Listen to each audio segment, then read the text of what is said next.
And now, the most trusted name in radio, serving the Treasure Coast for over 30 years. Hey, Siri, what's the Palmer, temperature? the mayor of the airwaves. Currently 75. It's 68 degrees here in Stowe, Vermont. How warm? I'm outside here on my porch. And what's the temperature where you are, Gary Wheeler, up in Tennessee? 75. 75. Wow. So welcome to the show again. You called me, Sheriff Wheeler. Yeah, he's the former sheriff of Indian River County, ladies and gentlemen. I guess there's some controversial stuff going on with the current sheriff. Now, you endorsed the current sheriff in the last election, correct? I did. Okay. And now I understand one guy that you helped get elected years ago to the what's it called? Not the County Commission. County Commission. Joe Fletcher is once again a thorn in your side. Well, not on my side. I hired him as a deputy sheriff in 1998 and also supported him for Indian River County Commissioner. I regret both those errors in judgment. But the point is right now the sheriff's trying to get his budget passed. And I think the commission, I have my opinions about it. I don't know what the facts are, but what little bit I can find out through Facebook, talking to people and so on and so forth. They're goofing around with him on his new budget. And it almost appears to me, because for instance, the county budget, they've hired 25 new employees, and that they got approved for the Board of County Commissioners side of the budget, and the other four constitutions all got their budgets approved. And looking at that, it makes me think that and I hate to even say that, I find this hard to believe, but it appears from what I see in the evidence, being up here and seeing things from down there, it appears to me that it's almost like it's personal and biased by at least Fletcher or some of the commissioners, because they seem to be anti-law enforcement because of the budget situation, much like we have been seeing all over the country lately. The people are just anti in more liberal cities and countries. They're anti-law enforcement. They don't want to pay their deputies. Those are the people that make the county safe. I've gone down since I left, and I toured the department and seen the things that Eric Flowers has done as sheriff. And I'll tell you, he is one final pro, and he's done a fantastic job. But this isn't about Eric. This is about his deputies and his employees. And I've done a little research before I talked to you, Rhett. And for instance, just to give you an idea, here's the starting pay in comparison. For instance, St. Lucie County, $58,860. For instance, in Martin County, which is hold on. You kind of jumped here. You're presuming they know what you're talking about. You're talking about the average starting salary of different sheriff's office, correct? Yes. Okay. And agent, yeah. St. Lucie County Sheriff's Office, they're $58,660. Martin County Sheriff's Office, which is a sister county to, Martin County and Indian River have a lot in common. Their starting salary is going to $66,504 a year. Vero Beach pays $54,000 a year. Port St. Lucie, which is a huge city, they're over 200 and some thousand people, but they pay $70,000 a year, going to $72,000. Fort Pierce Police Department pays $55,000 a year. The Indian River County Fire and Rescue gets $60,000 a year. The Indian River County Sheriff's deputies are working for roughly $50,000 a year starting pay. And I'll tell you that, to me, because I was raised in the 60s, $50,000 is an awful lot of money, but it's not. It's not by today's standards because of inflation over the last 5 decades.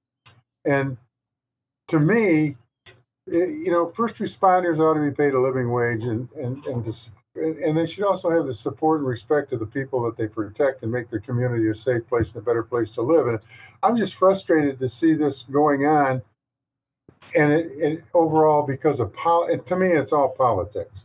That's basically what. Well, let me ask you something. I don't know why, but that's what it appears to be. You're pretty good with numbers. Now, I remember when I was in 4th grade, Mr. Mayer was my teacher, my math teacher, and I asked him, even back then, I guess I must have been curious.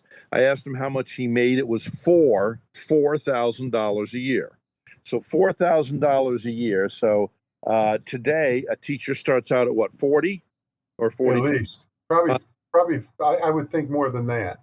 But what I'm getting at is that, so the 50,000 today, though, it seems like it's not a whole lot to live on with inflation going up here.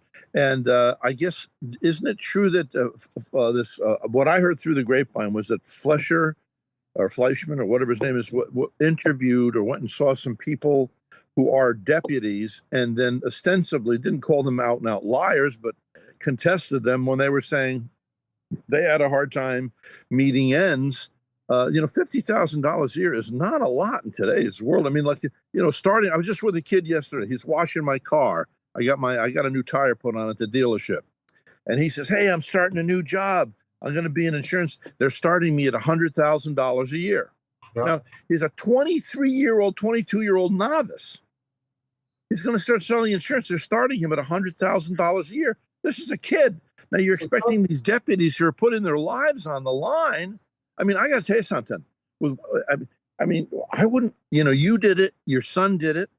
And I have great respect for you, but in a way, it's kind of foolishness. I don't understand. Sheriff Lohr was in office. I remember interviewing him. And at the time, it was illegal to make your windows dark.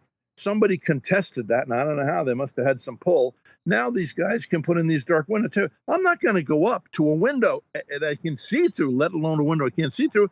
I'm putting my life on the line. I got to go home to my 3 kids. I could be shot anytime and killed. And, what do they do? Get $100,000 compensation package if they get that. And I'm off the face of the earth. I got to tell you something. We're not taking care of our men and women in blue. They put their lives on the line every day. I agree. But what you mentioned about I watched some of the county commission meeting, and that's where I got a little frustrated and saw what I consider to be bias toward law enforcement, which really troubles me. But what this was is deputy sheriffs and employees of the sheriff's office stood up and told they can't afford to pay their mortgage payment. They can't afford to pay rent. They've got kids that are sick. They're paying larger amounts for their benefits. They're doing, and they start at $50,000 a year. And anyway, when they mentioned that stuff, Fleischer sat right there at the meeting and said, basically, I won't paraphrase him, but basically he said that I just don't think that's so.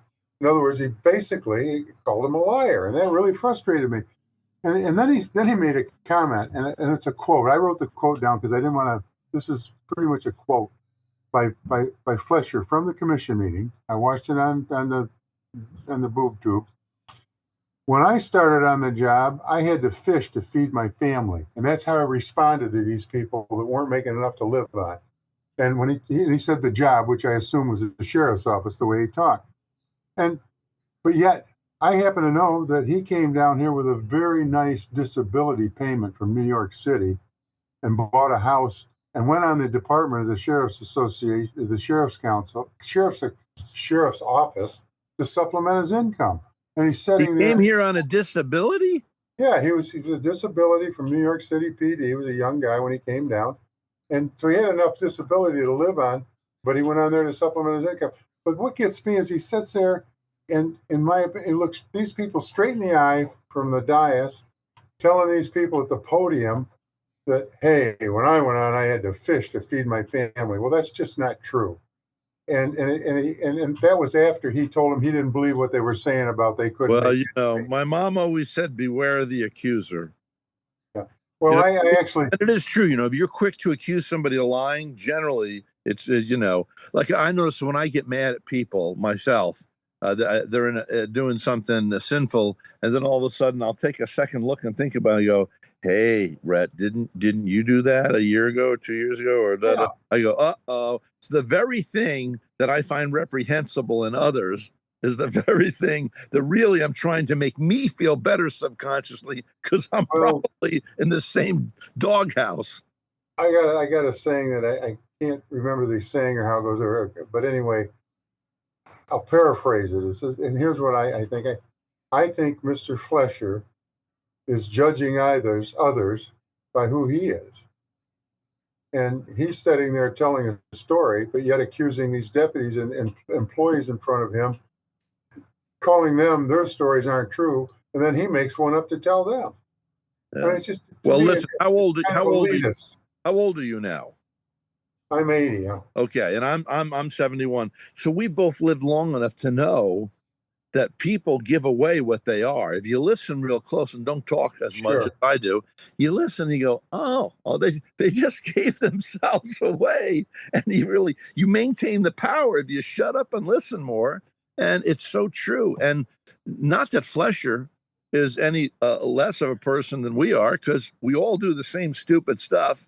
And we all are in the same situation of a sinful nature. So it's not like we're picking on him, but maybe he needs to rethink this because it is, you know what, right now, it's $50,000 a year to go to a college, to send your kid to college. $50,000 a year. Well, in other places, a lot more than that. But here's the other thing with these difference in salaries. They're losing qualified people. Yes, they are. There was a thing on the commission when they were having this meeting, and I saw some emails afterwards. I don't know how many people, between 30 and 60 people in the last couple of years that have either, some have retired, but a lot of them have left, gone to these other neighboring agencies at $5,000 and $10,000 more a year, or they went into the private sector because they're not being paid. And they are now, the firemen are making $10,000 more a year starting pay, and that was approved in the county budget. The fire rescue people. I'm not knocking them; they're first responders, and they're important too, and they save lives. I have a great deal of respect for them. So this isn't about them. This is about the commission saying firemen are more important than police officers because we're going to pay them $10,000 more a year than we're paying you. Yeah, there's something. There's a skunk in the woods here somewhere. I told you, right? We started a thing up here because, my son Eric was a police officer in Sebastian. Yeah. And with our bagel shop here, just over happenstance the last 10, 11 years we've been here, people come in, they're retired cops. So we started a thing here. It just grew on its own. Some people come in, hey, we got together, we started having a meeting, and we started we call it the Old Folks Club at first. Now it's called the First Responders of Eastern Tennessee, retired first responder East Tennessee. And the third Thursday of every month at 2 p.m., we have a meeting here at my bagel shop, and it's mostly social, and it's all retired police officers, and they're literally from Maine to California and Ohio to Florida. And we've got about 60 to 70 people. We usually get 20 to 30 people that attend.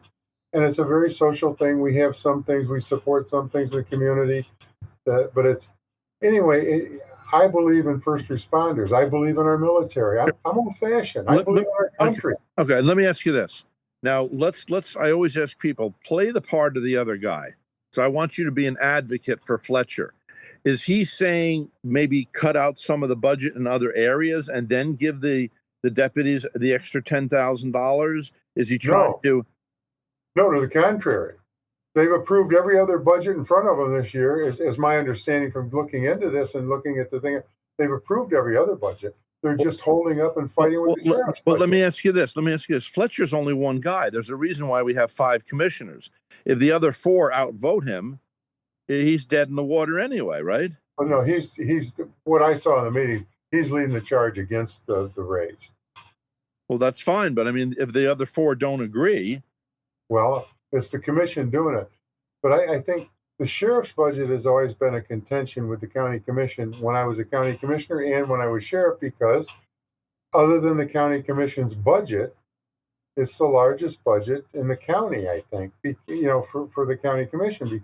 But when you look at the numbers and you look at this logically and objectively, why would you stay at a sheriff's office paying you $50,000 a year when you get down to Martin County that's got the same living conditions and the same environment and the same quality of life as you have in Indian River County, and you can make $12,000 more a year with the same benefits? Yeah. We need to take care of the people that serve us in our community. Now, I'm not in that community now, but I love Indian River County. I left Florida because it just got too big. In fact, Tennessee is growing so rapidly here now. I told somebody just this morning, had I have known that Johnson City in this area I moved to was growing as rapidly as it is, I think I would have looked at another area. and I love it here. But I love Florida. I miss Florida. I love Indian River County. I got to tell you, though, in the 14 years I've been gone, I go back to Indian River County. I feel like a stranger in a strange city because it's growing so much. But Indian River County is one of the finest counties in the state of Florida. And I can tell you, when I was sheriff, other agencies knew that Indian River County was. Let me ask you this. Why, to if that's true, why did you decide to retire in Tennessee? Because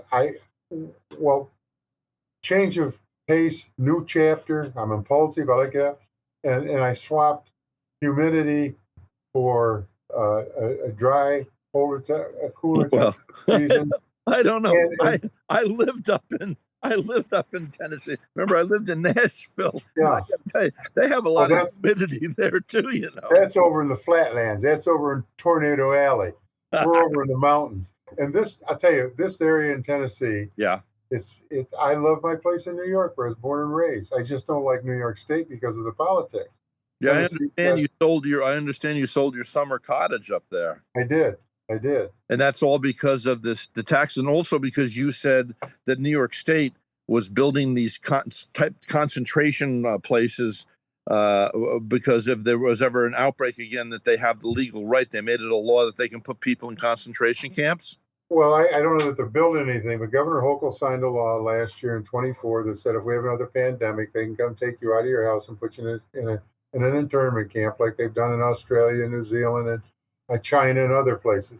But there are probably a half a dozen reasons. The number one reason, I mean, the politics, the government and everything else, the taxes, but I love upstate New York, which I could be looking at Seneca Lake or Keuka Lake right now and see the same thing you see right there in Maine or in where you're in Massachusetts. No, we're in Vermont. Same thing. I mean, it's beautiful country, the Northeast. Some of the prettiest country in the world. Yeah, in my I've been opinion. outside this morning. I'm looking up at these big, beautiful trees and all the various levels of green. And it's. I think. Well, hey Siri, what's the temperature? Hold on a second. It's 69 degrees. 69 degrees. Yeah. A nice breeze. Yep. The same thing, and one of the reasons the main reason, there are other backup reasons that make the position stronger to sell, but the number one reason, I'm 80 years old. My wife's going to be 79 in October. We've been married 60 years in September. Yeah. And I handle all the finances. I've tried for the last 20 years to get my wife to sit down and look at Quick, and so she just doesn't have the interest. I sold that because I assume I will predecease her, and when I do, this is another problem. Well, you better make sure we really better make sure you delegate that to somebody, because it's the same with me, with Barbara, my wife. If something happened to her, I'm going to be a lost puppy because she takes care of all the economic side. I'm not a mathematician. Matter of fact, I'm inferior. I'm almost retarded in that area. And which is typical of people that are highly gifted in some areas. I don't know what areas I'm highly gifted in. But obviously, my son's here with us. My daughter lives over in Nashville, but Eric runs the bagel shop with me, and he does all the stuff in here. So he can take care of. Plus, I've got a trust. I've got things set up the best I can. You have it set up. So will Eric take care of his mom then, and take care of them? I wouldn't have to set that up. He'd die before he wouldn't take care of it. I know, he's a great guy. How's the bagel? Better man than I am when it comes to how's the bagel business doing? We're doing well.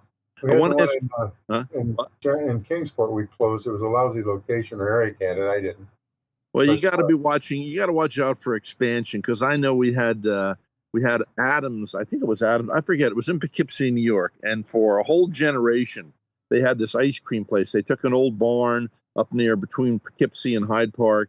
Had the best ice cream. Well, then the parents died, so the kids inherited this. Well, then they opened up 3 other locations within 1 year, and the problem is it sucked everything down, and the original and the new ones all went out of business. You got to be careful expanding. Sometimes it's best just to, like I have a friend who's a dentist, and he tried to open up like 7 locations, and he's pulling it back now because you know what? You got to watch out, because you end up you think people are working for you, but you end up being an economic slave for the people that are working. You're working for them. They're not working for you. You're creating jobs. I will say this, though. I've been in your bagel shop many times, and I mean this with all my. I wish you would get it's not syndicated. What's the word? Franchise, because you guys make the best dang bagel sandwiches I've ever. Now, I like the bagel that's cut out in the center. I don't like all that gluten stuff in the center. People ask them, we scoop them if they have. Scoop them, yeah. I scoop them too. It's less calories and so on and so forth. But yeah, and they're real New York bagels. It's not. My business. Barbara said I'm talking too much. My business plan was the same here as it was with the donut shop. Yeah. I didn't know anything. I hadn't run a business when I left police work to go into the donut business. But all I did, common sense, in my opinion, is what's dictated my life. And I've got employees here, and I tell my plan here is I open those front doors to provide a good service, an excellent product, and a competitive price. And profit is a byproduct. I don't let the worrying about profit dictate to me I won't cheapen. Like, I can buy cream cheese for about half what I pay for Philadelphia cream cheese. I won't cut it. I'll raise my prices before I cut the quality of my product. And that's the way it should be. I could cut on my quality of my stuff that we're building our product with and make more profit. That's not it. We're here to serve the public. I felt that way when I was on the commission. I felt that way when I was sheriff. I felt that way when I was a police officer on the road. And I felt that way in my donut shop. It's just, we're here to provide a service, and our service is generated by people that need that service. Hey, I noticed something else. Now, you're wearing a cap that has 3 nails in it. I presume the nails mean the 2 nails for Jesus's hands and 1 for his feet that were nailed on the cross for our sins. So do you need to take that? No, they showed me how to push a button. Listen, I got the registers out here. They've taught me, or even before I was this old, I learned 5 years ago how to do this, 10 years ago how to do the register. I don't do it for 3 days. I can't remember how to do it. It's just another computer. Well, let me ask you this. Anyway. So, you've had your ups and downs in life and stuff, but you're wearing that cross, and I know on a personal level, you've had a renewed reawakening to your absolute faith in Jesus Christ as your Lord and Savior. What brought this about? I wouldn't call it a renewed awakening. I'd call it a renewed interest. And I've learned something in the last year and a half. I go to Sunday school at one church. I go to another church for services. And the reason I go there, I like the pastor, a nice young man. And it's a smaller church. There's probably 500 people that belong to that church versus 1,500 where I go to Sunday school. I'm guessing, but they're big. But what I really, really enjoy, when I sat in the very last row, in the very last seat, right by the bed, and I sat there during the services because I can look across the crowd in this church. Half of this church is called Mount Zion Baptist Church. Half of this church is just all young families with young children. And it's just inspiring to see all these families in there together, particularly in the environment that we have that's been going on in this country for the last 3 or 4 decades, and the downturn in what America used to be. But I do see, and I sense a revival coming faith-wise, and I also see a revival coming with what, I know there's a lot of people that hate Trump and they let their hatred blind them, but I can tell you this, if Trump, in the history books in the future, if he's successful, and I believe he's going to be, because I truly believe God saved his life, and I truly believe the deep state was a part of setting up that assassination attempt. Other people disagree with me. I'm just telling you what I believe, and I believe it completely. But I can tell you that the Trump should be in the history books on the same page with George Washington, Abraham Lincoln, and Donald Trump. My favorite president was Ronald Reagan, still is, but Donald Trump is the best president we've had so far in my lifetime. And so was Ronald Reagan, as far as I'm concerned. And so, not in my lifetime, I happened to be there when he was president, but I was too young, but knowing him by history was... Abe Lincoln. No. Roosevelt. The guy from... what am I? See, this is the problem. Roosevelt's vice president, Harry Truman. Harry Truman, I think, was a fine man. Well, it isn't me. Well, Harry Truman was a Democrat. I know, but he was a fine. But he also, even when I was growing up, Democrats and Republicans were Americans. They try. When you listen to TV today, you think back. In fact, start watching TV when you watch the news or all of these Democrats talking about all of the stuff they want to do. The only thing they talk about is beating Trump. They don't talk about what they want to do for the country. And then they spew lies about calling people fascists. Why are they so vitriolic towards Trump? Because they're all interested in power and self-service. That's my opinion. People say, I saw this lady, who's that lady, AOC or whoever she is from Massachusetts, and she said, New York. Donald Trump would sell out America for $1. I'm thinking, wait a second. This is the guy that won't take his $400,000 a year salary. Well, he's getting ready to build I don't know how many $1 million ballroom, and he's going to pay for it himself. He's not going to have the government pay for it. I mean, and he's out for as they say. The old saying is, and it's so true. I can't believe, I know people, there's a few people that on the left that are woke, in my opinion, that still talk to me. Not very many, because if you don't agree with them, they don't want to talk to you. But I can tell you this, this is old cliche. Tell you this. If Trump walked on water, people say, see, I told you he couldn't swim. Well, this is another thing that's happened, is there's a big thing in today's news, and I posted it, some controversial stuff, is about that crosswalk in Orlando, which they did the rainbow colors as a memorial to these people that were shot and killed in a gay club. Okay. But, no, we don't, that's not a memorial towards the people that died. It's an agenda promotion. And I got to tell you something. I've had it with this thing where they're saying we hate. No. I don't hate homosexuals. As a matter of fact, some lady responded, I'll tell you, I will love your son. I will love your daughter. I will love your gay. If you're gay, I will love you. If you need me, I will feed you, blah, blah, blah. But what I'm saying is, you're not going to put your agenda into my grandchildren's mind or my children's mind because you have an agenda. And if I don't agree with you, I'm hateful. No. I hate my sin first. I hate the sin of homosexuality. I believe it is a mockery of God's plan to have families. Okay. That's my belief, and I'm allowed to believe that. And you're allowed to believe that your son or daughter can do that. That's cool. But I'll tell you what, it's not your privilege to dictate to me or to broadcast to my offspring or the children around me that this is an okay lifestyle. No. You're not going to stick our nose in your dog shit anymore. You're not going to put our nose in your dog shit. But see, and now they can't use this love thing anymore, because the first thing I say is, nope, I absolutely am committed to loving people. I'm not going to love your agenda. And you're not going to put that guilt on the Christians anymore. And we're taking back the rainbow, by the way, folks. It belongs to Noah and God and Noah. No. You're not going to take the beautiful rainbow. They already took the word gay, which was a happy word. Look, this is a spiritual warfare. I can love somebody but not agree with them. It's just like I don't know what's going on with Ukraine and Russia, but I can tell you this. I loved it. Trump spoke for me what I'd already been thinking about for a year, and that was, I am sick of seeing young Russian soldiers die. I'm sick of seeing young Ukrainians die. All these young people dying for old men with white hair who are greedy or whatever their agenda is. It's always been like that. What it is. I keep hearing a wild animal behind me. I got to watch out. Since I've been up here, I've seen a bear. Yeah. I've seen an owl. I've seen deer multiple times.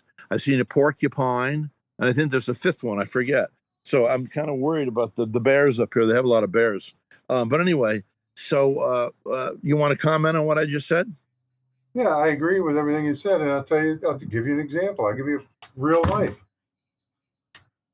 There's people in Vero Beach. There's a noise over here. Geez, Barbara came up from behind me, scared the hoot out of me.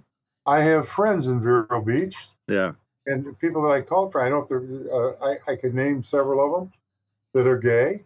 Yeah.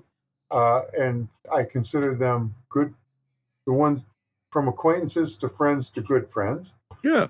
And you love them. You love them, right? Absolutely. I've got a niece and her significant other that are married in Massachusetts. They have 2 children by artificial, I call it, whatever they call it now, but artificial insemination. I'm an old farmer.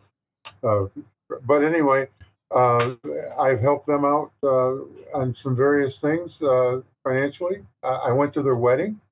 I don't agree with their lifestyle, and they know that. But you know what? That's between them and God, not between me and them and God.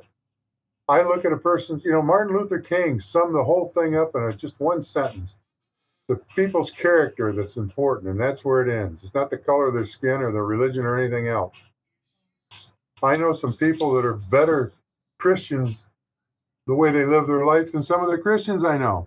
Well, and vice versa. Hey, look, you and I have had a go at it at times, because you said, that Let's clear that statement up before you go any farther. I quote Jesus a lot, and I quote the Bible, and I believe in Jesus. But I even through the years when you weren't as close to Jesus, I have doubts. I've had experiences and I'm not going to say shame on me, because Jesus took my shame. But I wrestle with trust factors. I don't trust humans, and I have a hard time trusting, Father, I'm sorry, but I have a hard time trusting all the time. And that's just the truth. Even though people would not believe what I've experienced miraculously. Remember the guy who was the doubting Thomas and the two fingers? Okay. I had a similar experience, and yet I still doubt. I have no right. I have had, maybe it's because whatever the reason, I had favor with God, and I still doubt. So I apologize for that. But why did we bring this up? I forgot. I don't know. We talk about everything we're talking. Let me say something, though, before I forget, because I forget things quickly. What you're saying about faith, I had a thing happen just recently. Yeah. Because my logic constantly argues with my faith. And one guy pointed out to me, if your logic wasn't arguing with your faith, it would mean you didn't have any faith. But take it a step further. Now, I'm walking out of my bedroom probably 2 or 3 weeks ago, because I think I can look at the Bible. I think if a person were to study the Bible today and do the research, they'd find it easier to believe in Christ today than they did when he was walking the earth, because of the evidence that's there, and it's just stood up over time. And with that being said, it's when I was walking out of the bedroom, it was like all this stuff, doubting and trying to understand things. It was like it just popped in my head. I said, the problem is I'm trying to understand why God would do things and why God would sacrifice his son and for people, for humanity, and so. And that's the reason I have doubts, because I try to understand something that's not understandable. One of the things that bothers me, life after death. I've had a couple of times. I've got a heart condition, so I've had a couple of times where I thought this might be the night. I wasn't upset about it. The biggest thing I worry about is if I got enough stuff done, so things are taken care of. And the other thing is I'm going to miss the people I won't see for a while, hopefully. But the point is it's not about life after death for me. And it probably was when I became a Christian originally. But it doesn't make a difference whether I have trouble explaining. It makes me question my faith, but I can't understand life after death. So how could I evaluate it properly? There's no way I can relate to it. The point is all these questions I have to be. I can't answer. For me, here's my problem. Is there a duck over there? What's going on? Anyway, for me, here's my problem: is I'm a late bloomer. It's I've had a hard time with people's boundaries, learning boundaries. I mean, here I'm 71, and I'm finally getting some stuff down here. I think I'm a much better human being than I used to be, loving people, taking them for what they are, not being dragged into conflict as much and stuff, and and I'm finally learning how to get by here. And next thing you know, then you're going to take me someplace where I'm not even going to have arms and legs, or I don't know what's going to go on, and all the rules are going to change, and you're no longer there's no marriage in heaven, and I don't know what it's going to be like, or what are we going to do every day? I've learned how to get by here, and now I got to forget all these rules, and on top of that, people say that this is the skeletal remains of paradise. Man, I'm looking at these big, huge trees that I'm doing the show under right here in Vermont today, and waterfalls and the deer and the porcupines I've seen, and I've seen bears up here and all kinds of stuff. And there's some kind of weird ducks or something behind me here, but I've seen ducks 3 times. I mean, I've seen bears 3 times. Anyway, but the point is, he makes all this creativity. There's 18,000 varieties of butterflies. Well, I think God has done a really great job here, and then now I got to leave all this, and I don't know. I just and on top of that, I like working. Look, I'm 71. I still do my show. You know why? Because I'd go nuts if I don't want to go to heaven where everything's going to be la-di-da and they're sitting around just singing Kumbaya forever, I got a few theories, thoughts, the way I think of things, and it's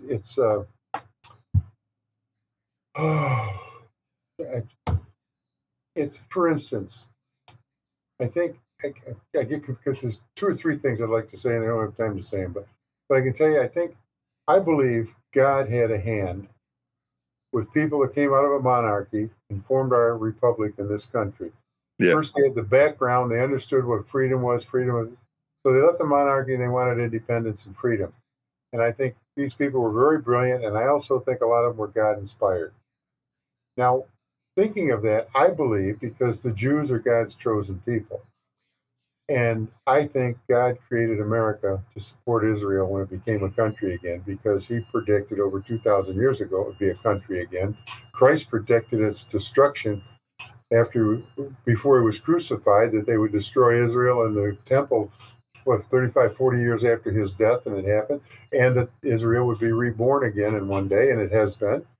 So all of that being said, when I look at that, I see that in Israel, the other thing is it's Genesis, and I can't quote scripture well or anything else. Can't remember things, but I can tell you I remember this one because it was important to me. Genesis 22. You need to read that. That's where Abraham's going to sacrifice his son, etc. You're familiar with it, I'm sure. Yep. 3 promises God made to Abraham. He said, 1, he was going to multiply his seed.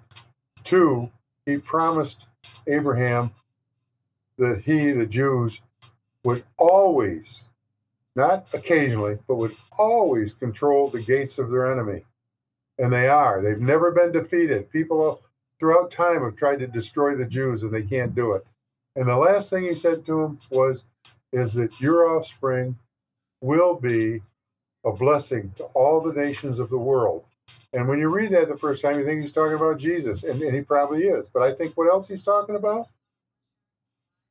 Out of the populate 2/10 of 1%, 2/10 of the population are Jews in the world, and they have, I believe, it's 32% of the Nobel Peace Prizes, the best medical inventions. They're the best. The things the Jews, no other bloodline has contributed more to humanity and society than the Jews, and yet society's constantly trying to destroy them, and that's all biblical. But that glorifies God in that this is Rhett Palmer's belief. I believe that God wanted to set up. Through the reason we had the prophets, and the prophets said that the Messiah would come through the loins, through the lineage of King David. Now we know it's irrefutable because you look at the Bible and it goes, Abraham begat Sam, and Sam begat Billy Bob, and Billy Gab, Abe, all these other different people. And anyway, it goes down. I always used to think as a kid, what the heck is that all about? Well, if you look at Mary and Joseph both and their lineage, which is in these scripts, these scribes have all written this stuff down, you can follow them all, trace them all the way back to King David's throne. And so they both fulfilled the prophecy that the Messiah will come through the lineage of King David. So what God did was, I think he breathed a little bit of extra intellect into these people with the ability, the scribes used to wash their hands 3 times before they would make an entry into what is the Torah. What else? They have another name for their book. I forget what it is. Do you remember what the name of their book is? But anyway, so this all glorifies God if you think about it. Why the hatred towards this little group of people? There's only 14 million Jews in the whole world right now. There's 1.2 billion, Muslims and Christian, another 1.5 billion are Christians. And like you said, if you go into the typical living room and you were to write down in small, teeny tiny print all of the contributions that the Muslims have made, it might fill up one wall. And with the Christians, maybe 2 walls. We go with the Jews, you'd have to fill up every wall with small print and the ceiling and the floor with the contributions they made. It makes no sense. These people glorify the Lord, and you know, you're right, and I can tell you too. Years ago, and you know the story of when I was young and starting the donut shop, because we've talked about it. Yeah. But here's call this. You're making me hungry. You're making me hungry. What are the odds? We had a situation trying to go into business, and there was a phone call I got that was very upset Don and I. Anyway, I didn't know we were young Christians. I wasn't really, our kids were little, 2 and 3 years old, and we were newly, we'd been married several years. And anyway, this phone call came through, and we were very distraught, and I didn't know what to do. Yeah. I reached out, and probably because I saw this on television or something. I don't know why I did it. I didn't pray about it, didn't do anything. Don and I talked, and I said, I don't know what to do, Donna. I don't know what to do. So I said, I'm going to try this. I closed my eyes. I reached over on the end stand. I grabbed the Bible with my eyes closed. Yes. I opened the Bible up, and I put my finger on something on the page to see if a message there for me. Okay? Now, the Bible, you know how big it is? Here's what came up. No, I lost it. But here it was Matthew 10:29 through 31. This is when we were in a very distraught situation. It says, but not a single sparrow can fall to the ground without the Father knowing it. And every hair on your head are all numbered. So don't be afraid. You are more valuable to God than a whole flock of sparrows. Yep. Now that could be a coincidence, but what are the odds? No, it's not. The very thing he's saying there. No, I'm just the hairs on your. Look, I'm telling you something. It is simply amazing. I'm trying to be objective instead of just faithful. But that could happen. But I'll tell you, I believe it answered my prayer at that time, which it just wasn't even a prayer, just a thought at the time. I've had things like that, and everybody has, whether they believe or not. They've all had things that have tried to get their attention, I believe. And but I wear this hat because I'm not one that goes around preaching about God. I used to wear sports hats from baseball teams. There's a fella here in town that was an umpire, worked the World Series and stuff. He comes in. He's 80 years old. He was a state legend. Anyway, he brought me in a bunch of hats with different baseball teams on that you get at the Yankee games and the Dodger, all the games. I gave most of them away, but I'd wear those hats because I got the convertible. Like you, I used to have hair. And so I'd wear those hats, and people would want to talk about baseball. I don't talk about, but when I got back into Bible study and stuff, I quit wearing those hats, and I wear this hat because I don't go up and talk to people and say, let me tell you this or that. They see the hat, and they'll make a comment. If they want to start a conversation, I love to talk to them about it because I can tell you, again, like a lot of other people that profess to be Christians, and they may be or may not be, I'm not judging them, but I've been taken advantage by some of those people. And when you're young, those things register. You know what? Kind of disproportionate style in your listen. subconscious. You don't trust sinners, and all human flesh is sinner. That's you know right. what? King David said, cursed is the man that makes man his trust. Blessed is the man that maketh the Lord his trust. Even pastors, even priests. Yep. Priests that I love, I got pastors that I love, and I got to tell you something. They're not Jesus. There's only one Jesus. And, just like you and I are friends, but you know what? My lifelong friend David Usher said, Rhett, I'm going to let you down. You're going to let me down. And that's what flesh is. So before we hang up today, though, people did tune in because I advertised it. Let's get back to this thing now. In case somebody's just tuning in, we're going to talk about Flesher. Flesher is, am I saying his name right? Fletcher. Yeah, I don't know. And he's a Sure. commissioner. And the sheriff wants to increase the pay up about 10 grand for most of the deputies. And the deputies are getting that amount of money in other counties. So we have some of our good deputies and sheriffs that are leaving Indian River County to go work in other counties because the $10,000 a year can make all the difference.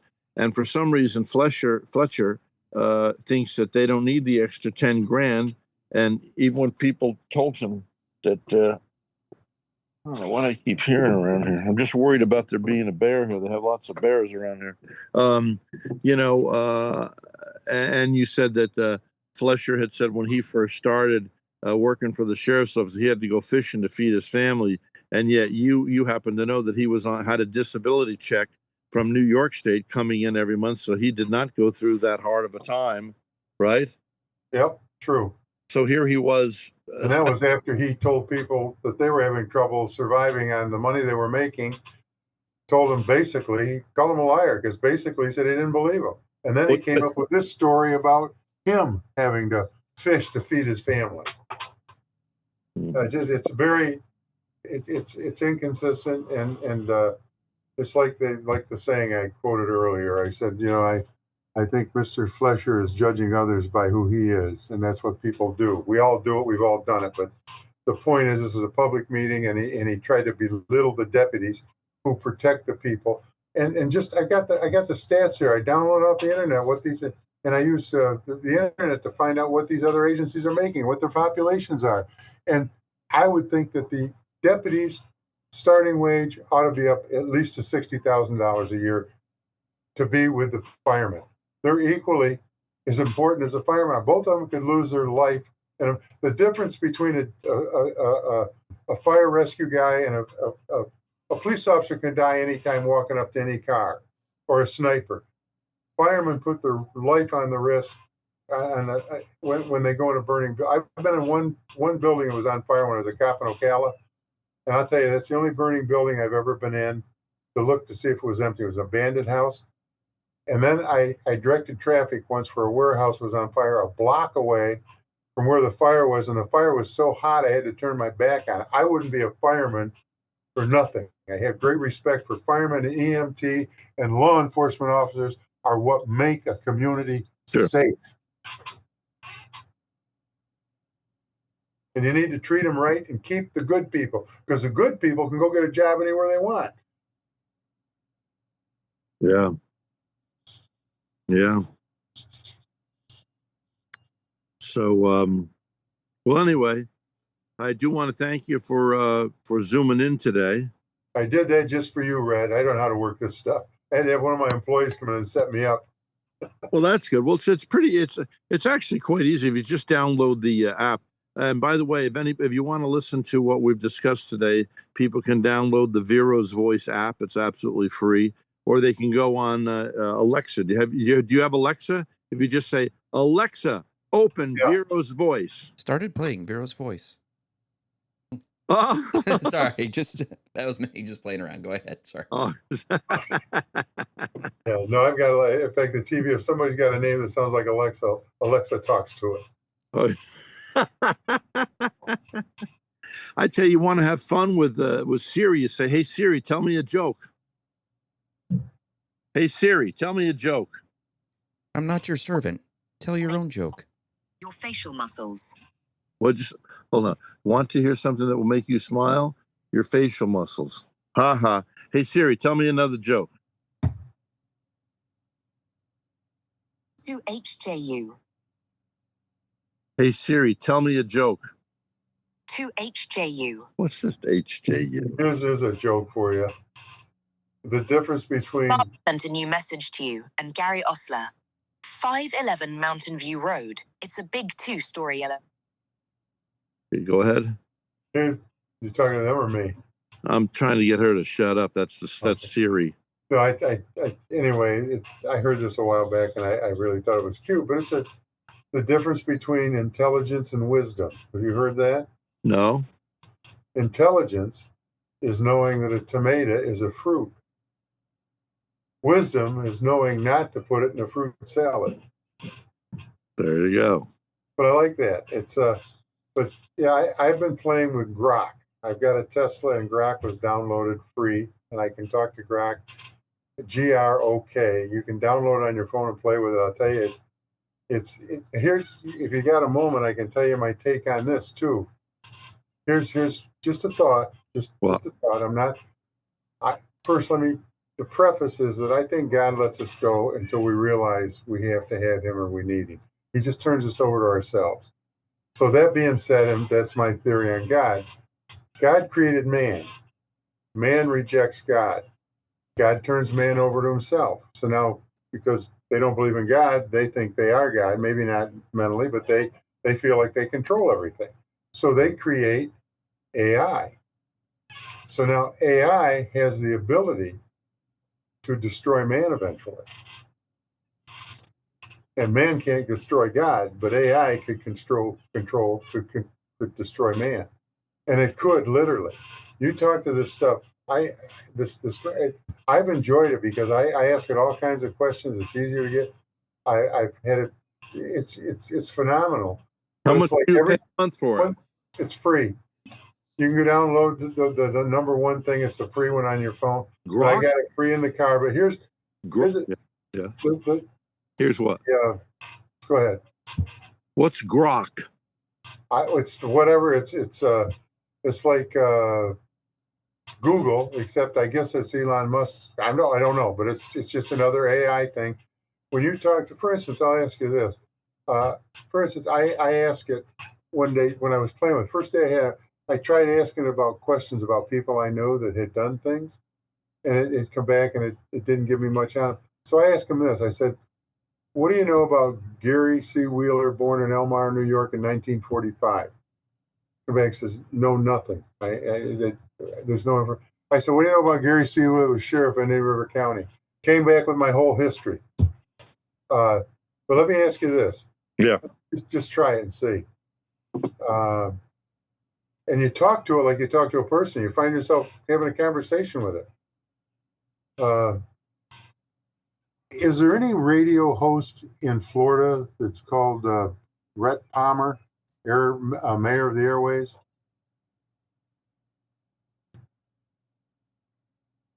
Yeah. Rhett Palmer is a well-known radio host in Florida, often called the mayor of the airwaves. He's based in Vero Beach and has been a big name on the Treasure Coast for over 30 years. He hosted a daily talk show on WAXE 1370 AM until iHeartMedia switched it to an oldies format in 2020. Now, he's still active, streaming his show on platforms like Facebook Live and through the Vero's Voice app. Plus, he publishes Vero's Voice magazine. He's also a singer-songwriter, has interviewed big names like Jimmy Carter and Garth Brooks, and even won awards for his work. You can catch his show weekdays from 8 to 10 a.m. Eastern. Want me to dig into anything specific about him? Ask her about WCNO. She didn't mention I'm on WCNO.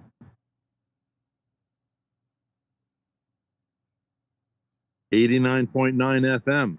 What do you know about, what's the call letters? WCNO 89.9 FM. Rhett Palmer was associated with WAXE, a radio station in Vero. Yeah, that's it. Forget I it. can't understand your book. Yeah. Well, let's ask about this. What's going on with the sheriff's budget in Indian River County right now? Hey, listen, Gary, I gotta go. It's I got the Riverside Theater has a special guest calling in. 2026 fiscally. Say what? I gotta go because Riverside Theater has a guest calling in. There's a big show it's gonna be on twice about the Beatles over at Riverside Theater, and they're calling in right now. Are they on the All right, I'll let you go. Just go GROK, Grok, and look it up. It's free. Play with it. GROK? Yep. Okay. Good to talk to you, Rhett. God bless you, and God bless you. everybody in Vero Beach. Tell that beautiful bride of yours, bless her for putting up with you all these years. Love her to pieces. She's my favorite. It's going to be 60 years in a couple of weeks. Oh, my word. Somebody shoot me. See you later. Bye. Bye. All right. Now, I'm going to ask Doolin, do you want to take over from here? Do I hang up and start out again? How do we get these other people on here?